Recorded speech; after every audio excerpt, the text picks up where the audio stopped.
Perkembangan banjir. Setakat 8 malam semalam, semua pusat pemindahan sementara PPS di Beluran telah ditutup. Manakala 9 PPS di 4 daerah masih menempatkan 1,485 penduduk daripada 493 keluarga. 4 daerah tersebut ialah Beaufort, Lahad Datu, Paitan dan Pitas. Daerah Pitas menempatkan 819 penduduk dari 18 buah kampung. Diikuti daerah Lahad Datu dan Beaufort masing-masing 520 penduduk dan 110 penduduk. Manakala daerah Paitan menempatkan 36 penduduk. Sementara itu, penolong pegawai daerah pembangunan Pitas, Jasri Juki ketika ditemui RTM memaklumkan Jawatan Kuasa Pengurusan Bencana Daerah JPBD Pitas bersiap siaga membantu penduduk terjejas pasca banjir akibat luruan monsun gelombang kedua dijangka sehingga 7 Februari ini. JPBD sebenarnya telah bersedia bukan saja sewaktu bencana berlaku, malah selepas pasca bencana yang mana akan bersedia untuk mengangkut semula penduduk-penduduk kampung daripada PPS yang di mana ditemukan untuk dikembalikan ke rumah masing-masing. Pertubuhan Dusun Islam Sabah tampil menyalurkan bantuan kepada 85 penduduk terjejas banjir yang ditempatkan di Dewan Kampung Kusilat, Pitas. Pengurusinya Datuk Harun Ismail berkata sumbangan makanan dan barangan keperluan harian itu turut disalurkan kepada anggota petugas di bawah Jawatan Kuasa Pengurusan Bencana Daerah JPBD Pitas. Saya sempat singgah di pejabat Balai Polis Pitas juga menyalurkan sedikit bantuan di sana sebab mereka pun adalah petugas-petugas yang bekerja dalam 24 jam. Lepas itu saya singgah di pejabat daerah dan sempat bertemu dengan pegawai-pegawai pejabat daerah dan juga sukarelawan yang ada di sana. Datuk Harun yang juga Ketua Pegawai Eksekutif Perbadanan Pembangunan Minyak dan Gas Sabah SOGDC ditemui RTM selepas menyampaikan bantuan berkenaan. Tambah beliau, pihaknya turut mengenal pasti beberapa bantuan lain untuk disalurkan kepada penduduk terjejas ketika pasca banjir. Pelbagai inisiatif disediakan kerajaan untuk membantu meringankan beban rakyat berikutan kos sara hidup yang semakin meningkat. Antaranya termasuklah program Jualan Rahmah Madani PJRM dan advokasi kepenggunaan yang memberi manfaat kepada 100 penduduk di Taman Keramat Likas, Kota Kinabalu.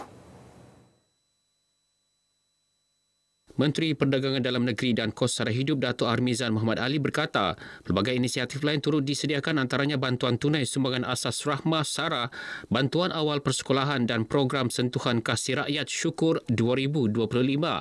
Beliau berucap demikian ketika menyempurnakan program Jualan Rahmah Madani PJRM dan advokasi kepenggunaan.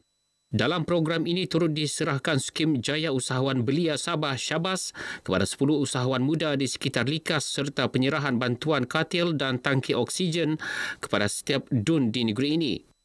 Kerajaan tak lepas tangan, kita pakai peruntukan yang sedia ada untuk membantu rakyat dalam subsidi sedikit sebanyak dalam benda-benda asas kepada rakyat, terutamanya penerima-penerima yang memang terjatuh di bawah list atau senarai IKC lah. Adanya jualan ramah dan juga beberapa bantuan dan juga sentuhan kasih dan sebagainya menunjukkan bahawa kerajaan sentiasa prihatin kepada permasalahan rakyat. Program advokasi kepenggunaan bertujuan meningkatkan kesedaran masyarakat tentang hak-hak pengguna serta tanggungjawab berbelanja secara berhemah. Peniaga juga dinasihati mempamerkan harga yang jelas dan tidak mengelirukan. Seandainya ada apa-apa keraguan, aduan, kemuskilan, hendaklah para pengadu memberikan maklumat yang lengkap dengan segala lokasi, tarikhnya, masa dan sebagainya kepada saluran-saluran yang rasmi. Lebih ramai anak Sabah disaran melanjutkan pengajian dalam bidang perubatan. Menteri Sains, Teknologi dan Inovasi Datuk Dr. Muhammad Arifin Muhammad Arif berkata ini termasuklah bidang perubatan yang ditawarkan di Universiti Malaysia Sabah UMS. Sehubungan itu, Datuk Arifin dan juga Exco Agama dan Pendidikan Negeri mahu lebih banyak program turun padang diadakan untuk menyampaikan maklumat berkaitan peluang pengajian di UMS.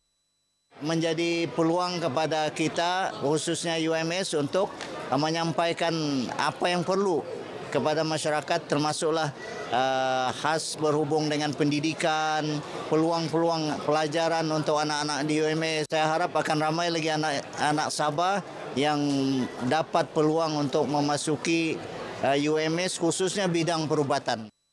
Beliau ditemui media selepas merasmikan program KPT Prihatin Madani Hospital UMS bersama komuniti at Masjid Jamek Kampung Likas.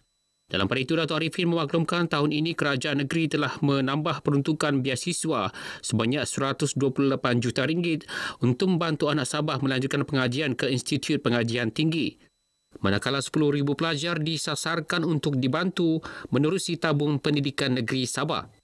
Dalam program ini turut diadakan program khatan perdana anjuran Hospital Universiti Malaysia Sabah HUMS dan komuniti Masjid Jamek Kampung Likas yang disertai 150 kanak-kanak. Sementara itu, dalam majlis berasingan Exco Agama dan Pendidikan Negeri, Datuk Dr. Muhammad Arifin Muhammad Arif memaklumkan menjelang bulan Ramadan tahun ini, pelbagai program akan diadakan pada Mac depan. Ia termasuk undangan tokoh penceramah dan ilmuwan dari dalam dan luar negara. Antaranya Ustaz Dr. Abdul Somad Batubara, Al-Fadil Ustaz Habib Al-Zainal Abidin Al-Hamid dan Ustaz Dasat Latif.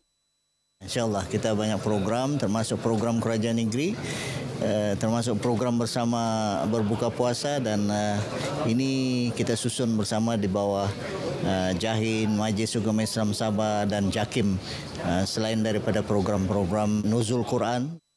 Beliau yang juga Menteri Sains, Teknologi dan Inovasi ditemui pemberita selepas ceramah khas sempena sambutan Isra' Mikraj tahun 1446 Hijrah 2025 Masihi, Ibrah Isra' Mikraj dalam kehidupan masyarakat Madani di Masjid Negeri Sabah, Kota Kinabalu.